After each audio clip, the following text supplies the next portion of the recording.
Interesting exciting video में आप सभी लोगों का स्वागत है। मेरा नाम है सुधीर और इस पर्टिकुलर वीडियो में हम बात करेंगे Nifty and bank Nifty option chain के बारे में। उसको समझने की कोशिश करेंगे, अंडरस्टैंड करेंगे कि कल की एक्सपायरी किस लेवल पे हो सकती है।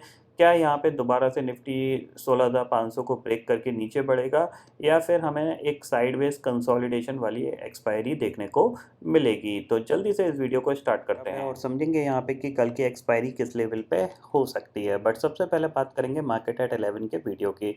मार्केट एट 11 के वीडियो में मैंने आपको क्लियरली समझाया था कि मार्केट थोड़ा सा निफ्टी नेगेटिव दिख रहा है, आपको थोड़ा सा नीचे एक गैप है, उस गैप को फिल करने के लिए जा सकता है। अराउंड मेरे को थोड़ा एक्सपेक्टेशंस ये था कि 16,400 तक चला जाएगा, बट इसने जो लो बनाया वो 16,440 का लो बनाया।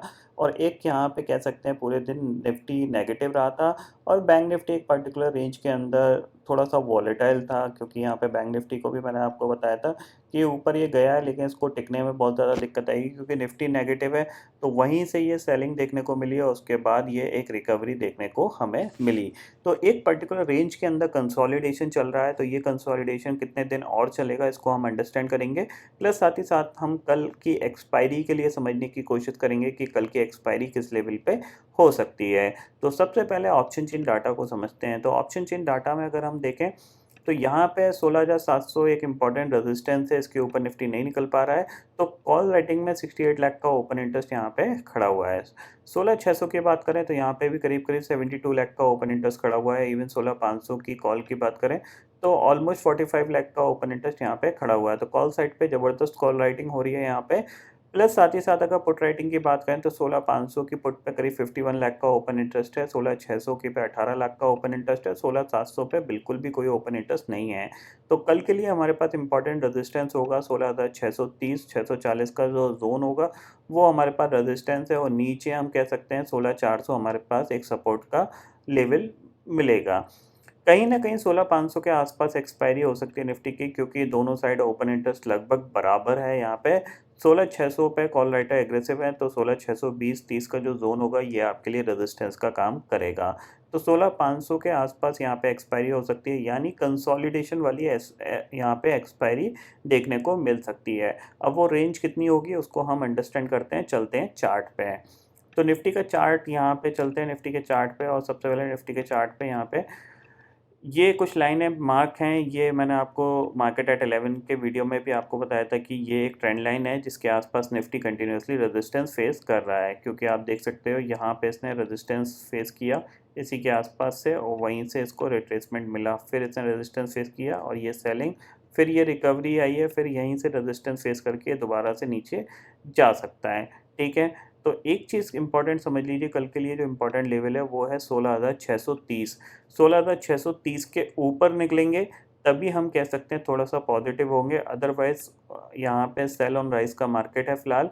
एक पर्टिकुलर रेंज के अंदर निफ्टी कामकाज कर रहा है। ठीक है, ये चीज़ आप क्लियरली समझ लीजिए। ये ट्रेंड लाइन को आप स्पेशली मार्क करके रखिएगा, क्योंकि ये इम्पॉर्टेंट है, ये ट्रेंड लाइन इम्पॉर्टेंट है यहाँ पे।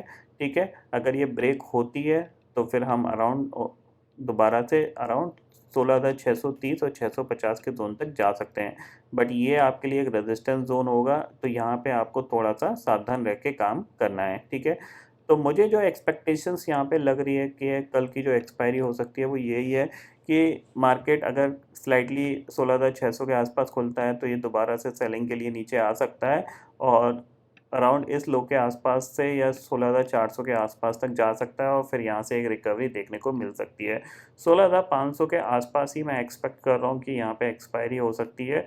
अगर 16,500 के नीचे होनी होगी तो ये फिर अराउंड 16,400 के आसपास तक भी एक्सपायरी देखने को मिल सकती है, बट थोड़ी सी वॉलेटाइल रहेगी, कंसोलिडेशन वाली रहेगी, ये चीज़ आप क्लियरली समझ लीजिए। अगर यहाँ पे हम डे चार्ट को देखें तो डे चार्ट पे अगर आप देखोगे तो निफ्टी ने कंटिन्यूअसली 2 दिन ऑलमोस्ट एक रेंज में काम किया, फिर आज एक रेड कैंडल मिली है। तो कल ये फॉलो अप सेलिंग दिखा सकता है, तो उसके लिए आप थोड़ा-सा प्रिपेयर रहिएगा। अराउंड ये आपके पास जो लेवल है 16,630 का, ये आपके पास रेजिस्टेंस है, और स्ट्रॉन्ग रेजिस्टेंस के तौर पे 16,670 है। यानी अगर 16,670 से लेके 16,700 ये 30 पॉइंट का जो जोन होगा ये स्ट्रॉन्ग रेजिस्टेंस का जोन होगा और नीचे जो टारगेट है आपके पास स्टिल अभी 16,365 का ओपन है, क्योंकि अभी भी एक गैप पूरा फिल नहीं हुआ है। इसको ये दोबारा से फिल करने के लिए नीचे आ सकता है। ठीक है, ये पर्टिकुलर पॉइंट आपको यहाँ पे समझ में आ गया होगा।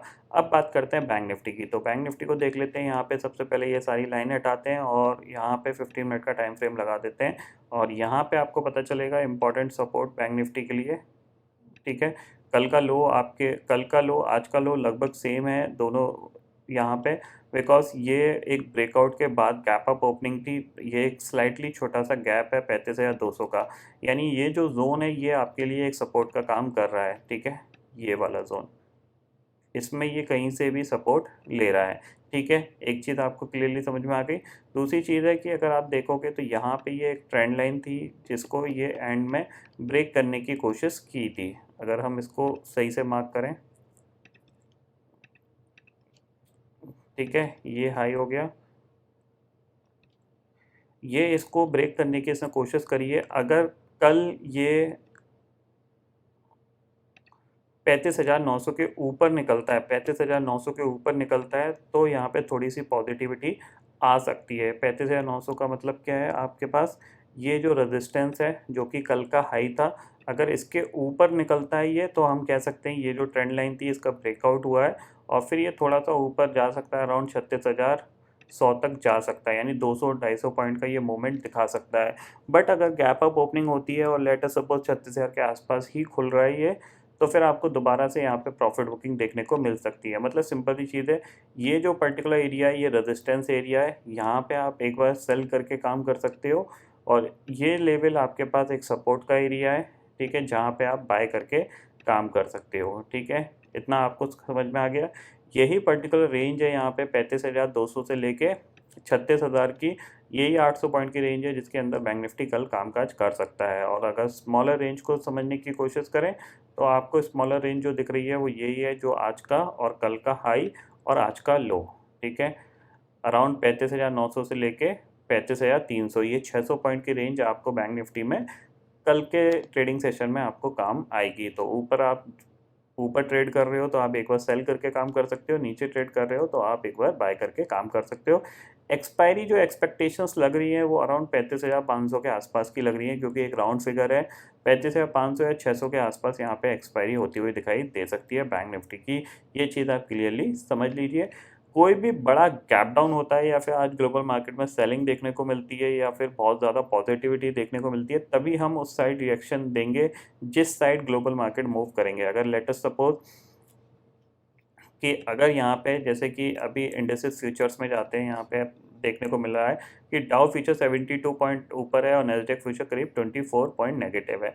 एक कंसोलिडेशन, एक कह सकते हैं एक कंसोलिडेशन इनमें भी चल रहा है, एक स्ट्रॉन्ग अप मूव के साथ, यानी एक बाउंस बैक आया और फिर इनमें भी कंसोलिडेशन है। अगर यहाँ पे लेट अस सपोज डाउ फ्यूचर, मान लो डाउ जोन्स रात में 300 पॉइंट 400 पॉइंट गिर के बंद होता है और नेस्डेक भी करीब 150-200 पॉइंट गिर के बंद होता है, तो फिर हमारा मार्केट नेगेटिविटी दिखा सकता है और फिर वो नीचे निफ्टी 16,350 और बैंक निफ्टी 35,000 तक यहाँ पे गिर सकता है। बट अगर इनमें कोई फॉल नहीं आता, कंसोलिडेशन ही होता है, 50-60 पॉइंट ही गिर के या बढ़ के बंद होते हैं, तो फिर आपको यहाँ पे क्या है कि हमारे में भी मार्केट में कंसोलिडेशन ही देखने को मिलेगा। तो ऊपर इम्पॉर्टेंट लेवल और नीचे इम्पॉर्टेंट लेवल दोनों पे आपको ध्यान रखना है, उसके अगेंस्ट आप काउंटर ट्रेड लेके काम कर सकते हो। तो ये पर्टिकुलर पॉइंट आपको यहाँ पे क्लियरली समझ में आ गए होंगे। फिलहाल यहाँ पे इम्पॉर्टेंट यही है कि देखो, ये जो नेस्डेक है ना, ये कंटिन्यूसली कल इसमें एक रेड कैंडल बनी है और आज भी एक रेड कैंडल बनने के इंडिकेशन मिल रहे हैं। अगर ये 12,500 के नीचे फिसला तो फिर जैसा कि मैंने आपको बताया कि ये एक ब्रेकडाउन फेलियर के यहाँ पे सिम्टम्स होंगे और ब्रेकडाउन फेलियर के केस में मार्केट काफ़ी तेज़ी से नीचे आ सकता है। अब ये चीज़ कब होगी, ये मोस्ट प्रॉब्ली आपको नेक्स्ट वीक में होती हुई दिखाई दे सकती है, या तो बड़ा ब्रेकआउट या फिर दोबारा से ये ब्रेकडाउन दे सकता है, क्योंकि नेक्स्ट वीक में आने वाली है पॉलिसीज़, क्रेडिट पॉलिसीज़ के चलते यहाँ पे मार्केट में, जैसा कि सबको पता है कि इंटरेस्ट रेट हाइक होने के चांसेस बहुत ज़्यादा हैं और इंटरेस्ट रेट हाइक होंगे तो वो मार्केट के लिए नेगेटिव होता है, बिकॉज लिक्विडिटी मार्केट से, बेसिकली मार्केट में जो लिक्विडिटी होती है उसको कम करने के लिए इंटरेस्ट रेट हाइक किए जाते हैं ताकि जो इन्फ्लेशन है उसको कंट्रोल किया जाए। अब इन्फ्लेशन जिस तरीके से बढ़ रही है वो मार्केट के लिए थोड़ा सा खतरा है, तो उस पे आपको थोड़ा-सा यहाँ पे ध्यान देना है। तो नेक्स्ट वीक में आपको एक सेलिंग देखने को मिल सकती है, ठीक है? ये पर्टिकुलर पॉइंट आपको यहाँ पे समझ में आ गए होंगे। तो निफ्टी की रेंज मैंने आपको बता दी है, बैंक निफ्टी की रेंज बता दी है आपको, जो कि आपको कल काम में आएगी। निफ्टी अराउंड आपका 16,630 के आसपास मिलता है, वहाँ पे आप एक बार सेल करके काम कर सकते हो। सेम चीज़ बैंक निफ्टी अगर आपको 36,000 या 35,900 के आसपास मिलता है, तो वहाँ पे आप सेल करके काम कर सकते हो, ठीक है? बड़ा ब्रेकआउट होगा, उसके लिए हमें ग्लोबल मार्केट में आज के ट्रेडिंग सेशन में एक अच्छा मूवमेंट चाहिए। अगर डाउ जोन्स 400-500 पॉइंट ऊपर चढ़ के बंद होता है, नैस्डैक 250-300 पॉइंट चढ़ के बंद होता है, तो एक ब्रेकआउट कन्फर्मेशन होगा, तो ही हम ऊपर की तरफ ब्रेकआउट करेंगे, अदरवाइज़ हम इसी रेंज को कल के ट्रेडिंग सेशन में प्ले आउट करते हुए दिखाई देंगे। ठीक है दोस्तों, तो ये सारे पर्टिकुलर पॉइंट आपको यहाँ पे समझ में आ गए होंगे। तो आई होप दोस्तों ये पर्टिकुलर डाटा आपको समझ में आ गया होगा। दोस्तों फिलहाल इस वीडियो में इतना ही है। आई होप ये वीडियो आपको पसंद आएगा। वीडियो पसंद आता है तो लाइक और शेयर ज़रूर करिएगा और चैनल को जो सब्सक्राइब कर लीजिए, क्योंकि मैं सुधीर लेके आता रहूँगा हर दिन आपके लिए नए-नए वीडियो। इसी के साथ शुक्रिया दोस्तों। जय हिंद।